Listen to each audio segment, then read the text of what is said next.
A computer that is over 2000 years old. A battery created long before the discovery of electricity. Concrete that heals its own cracks and that we still cannot fully replicate today. This is not science fiction. These are real artifacts found by archaeologists, made by people who supposedly couldn't have had such knowledge. Here are 7 ancient technologies that, based on everything we know about history, simply shouldn't have existed. Let's start with an artifact that left historians stunned. In 1901, divers near the Greek island of Antikythera raised a corroded bronze lump from a shipwreck. For decades, no one understood what it was.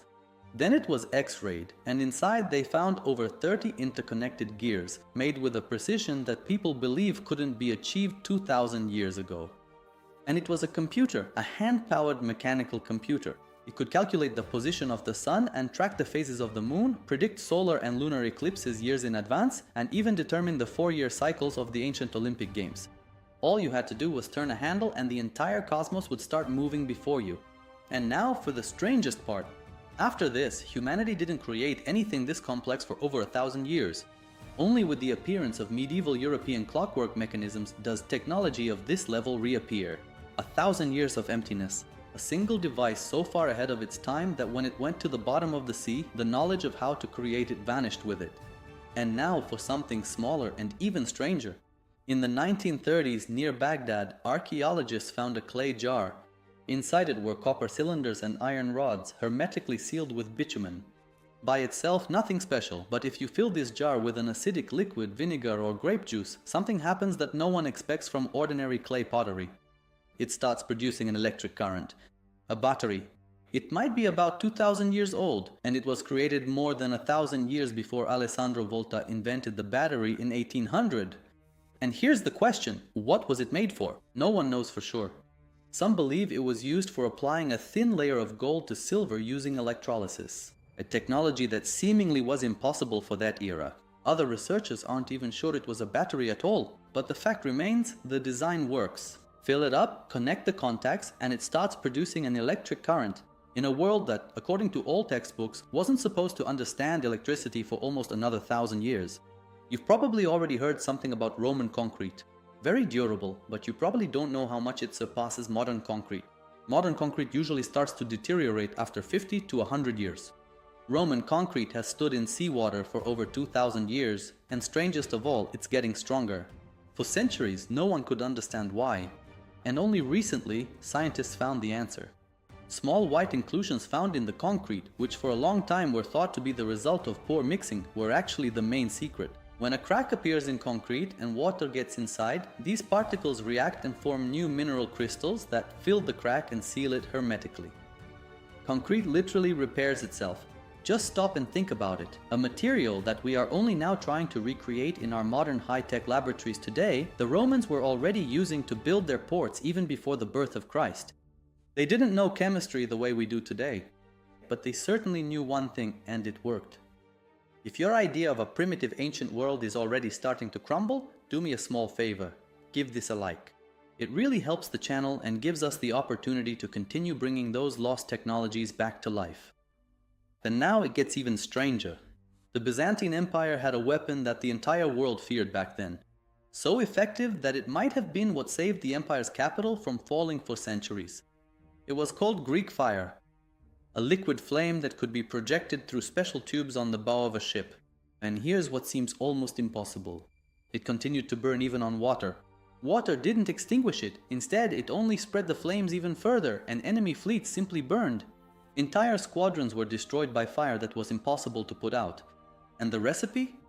It was one of the most closely guarded state secrets in history.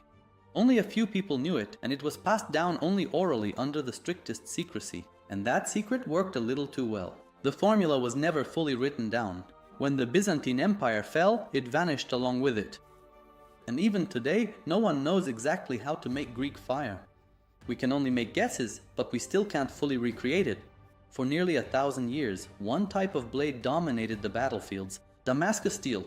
Swords with a very distinctive wavy pattern on the metal that looks like water, and with a reputation for being such a sharp weapon that, according to legend, such a blade could cut a silk scarf as it fell through the air. European blacksmiths desperately tried to recreate this metal and failed for centuries. The technology was so complex and carefully guarded that around the 18th century, it was simply lost. Damascus blades were no longer made and the knowledge died with the last masters. Then modern science took a closer look at this metal and found something incredible inside. Carbon nanotubes, nanostructures we usually associate with advanced material science. And yet they somehow formed inside swords forged by hand many centuries ago. They weren't just making steel, in fact they were creating a material with a nanostructure and didn't even suspect it. In the courtyard of one of the complexes in Delhi stands a single iron column 7 meters high. It is approximately 1600 years old. All this time it has stood in the open air under the scorching sun, monsoon rains and heat, and has hardly rusted. Stop for a moment and think about it. Leave an ordinary piece of iron outside for just a few years and it will be covered in rust and start to decay. But this column has stood under the open sky since the times when the Western Roman Empire hadn't even fallen yet, and it's barely changed. The answer lies within the metal itself. An extremely thin protective layer formed on its surface, created by a high phosphorus content and a special forging method.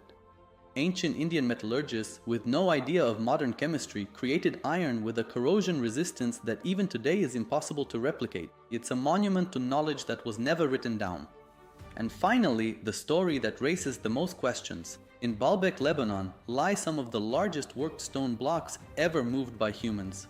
The Romans built a temple on top of them, but the foundation blocks are even older and their size is simply staggering. Some of them weigh around 800 tons. And nearby in the quarry, one of the largest still lies. Its weight exceeds 1,000 tons, a single stone. To give you an idea of the scale, even today with the world's largest cranes, it would be extremely difficult for us to lift a 1,000-ton stone block. And yet these blocks were cut with extreme precision, transported and set into their places.